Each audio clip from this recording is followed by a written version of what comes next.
Bonjour à tous, bonjour à toutes, j'espère que vous allez tous, c'est tout bien. On se retrouve aujourd'hui pour parler de Batman Infinite, voilà, un tome. Alors, j'ai lu les 4 tomes, de toute façon, mais enfin, tome par tome, évidemment.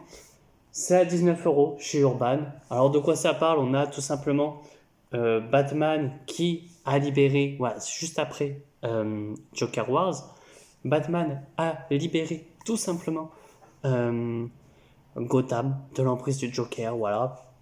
Et on va avoir l'assaut de Arkham qui va se faire. Et c'est donc là que, malheureusement, euh, Arkham va être détruit. On va avoir un personnage du nom de Peacekeeper qui va faire son apparition, notamment grâce à Simonson, voilà, euh, un, euh, un PDG d'une entreprise qui décide qu'il n'y ait plus besoin d'héros. Voilà, de supprimer tous les héros, enfin voilà, bref, un peu le topo. Et donc Batman va aussi affronter l'épouvantail, parce que l'épouvantail est mêlé à ceci, et c'est nul.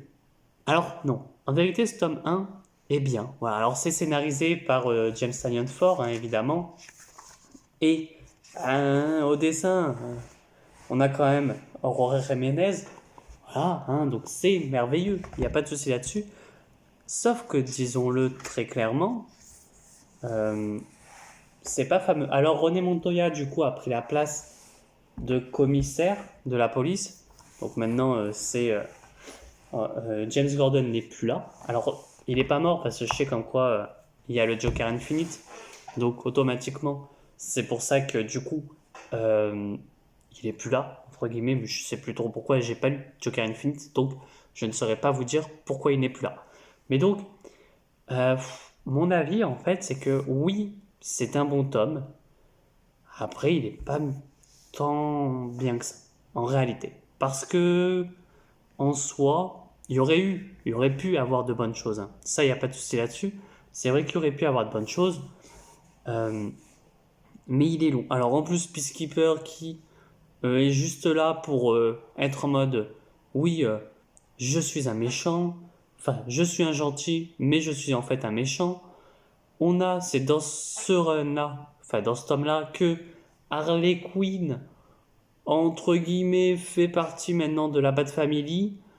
L'explication du pourquoi elle fait partie de la Bat Family, c'est Ghostmaker qui avait envie de se la taper, et donc ce dernier va lui dire oh, t'es exceptionnel, voilà. Et donc, voilà, c'est ça qui l'a fait venir à la Bat Family.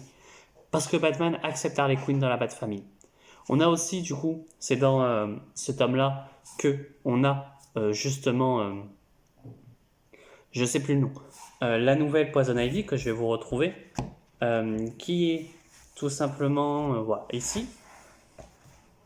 Enfin, la nouvelle. C'est une ancienne amie, enfin, slash collègue de Poison Ivy, qui est de retour, entre guillemets, enfin, qui est de retour dans la vie de Ivy, parce que Ivy, tout simplement, a été séparée en deux.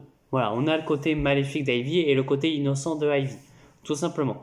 C'est pas quelque chose d'extraordinaire. Et aussi, dans ce run-là, enfin, dans ce tome-là, nous avons l'apparition d'une nouvelle organisation à Gotham parce qu'il n'y en a pas assez d'organisations.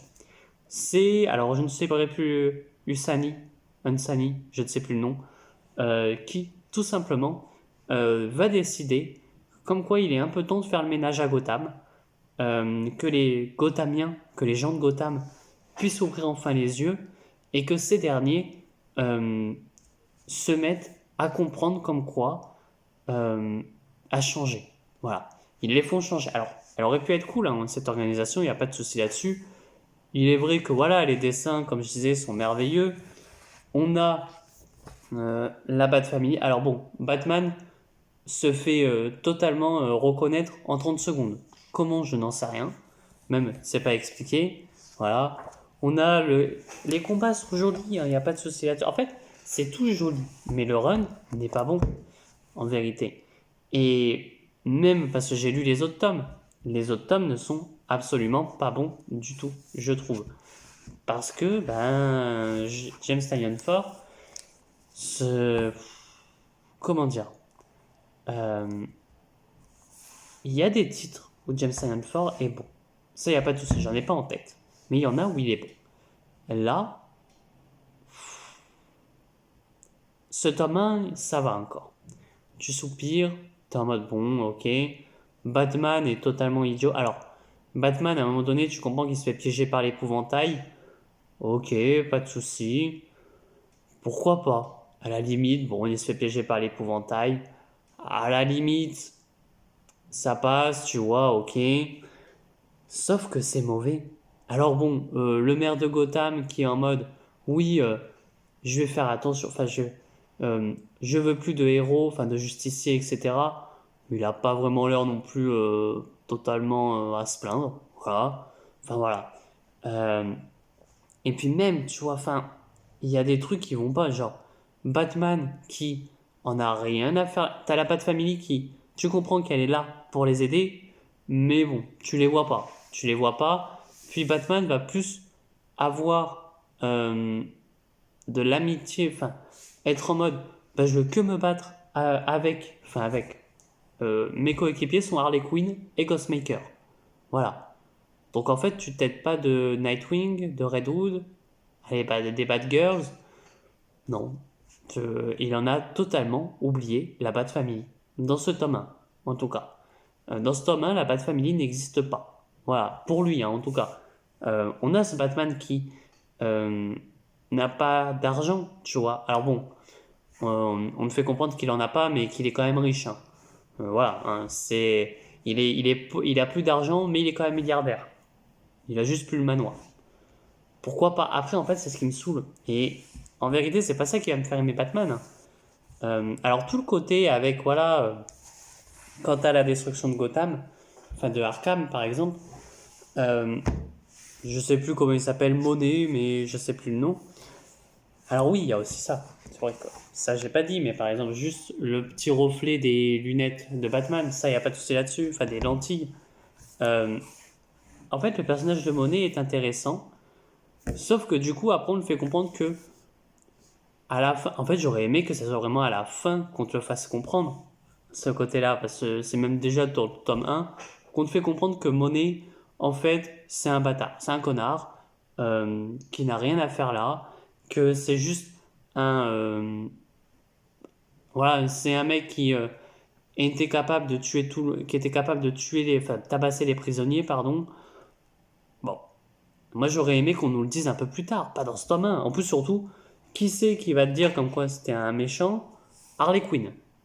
Voilà. C'est Harley Quinn qui va dire non, mais en vrai, c'était un méchant, hein. C'était pas un gentil, hein. Pourquoi? J'en sais rien. Enfin voilà. C'est pas un tome que j'ai apprécié, hein, à le lire. Ok, il était bien, mais sans plus. Vous allez voir que ça va descendre petit à petit, un crescendo, les autres tomes. Mais bon, sur ce, n'hésitez pas à me dire ce que vous avez aimé de Batman Infinite tome 1. Moi je vous dis à très bientôt, à très vite pour de prochaines vidéos. Allez, ciao tout le monde.